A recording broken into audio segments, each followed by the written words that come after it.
கர்கராவுடைய நேரம் தௌபாவுடைய கதவு மூடப்பட்டுவிடும், ஆலமுல் பர்ஸஹுடைய கதவு திறக்கப்பட்டுவிடும், தௌபா ஏற்றுக்கொள்ளப்பட மாட்டாது. அன்புக்குரிய சகோதரர்களே, பெரியார்களே, ஸல்லல்லாஹு அலைஹி வஸல்லம் ஒரு யதார்த்தமான உண்மையை சொன்னார்கள்.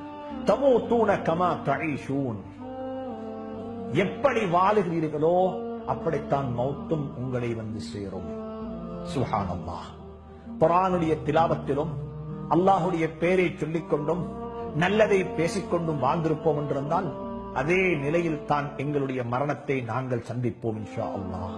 உலகத்தில் பாவமான கர்மங்களை செய்து கொண்டு, பாவமான கர்மத்தில் ஈடுபட்டுக் கொண்டு, எங்களுடைய காதுகள் பாவத்தை கேட்டுக்கொண்டு, எங்களுடைய வாய்கள் அல்லாஹ்வுக்கு பொருத்தமில்லாத வார்த்தைகளை கரைத்துக் கொண்ட நிலையில் எங்களுடைய வாழ்நாள் கழிந்திருக்கும் என்றிருந்தால் அதே நிலையில் தான் எங்களுடைய மௌத்து எங்களை வந்து சேரும் என்று சொல்லக்கூடிய உண்மைகளையும் ஸல்லல்லாஹு அலைஹி வஸல்லம் எங்களுக்கு சொல்லித் தந்திருக்கிறார்கள். எனவே அன்புக்குரிய இஸ்லாமியர்களே, அன்பான சகோதரர்களே, அன்பான பெரியார்களே, நாம் ஒவ்வொருத்தரும் உழைக்க வேண்டும்.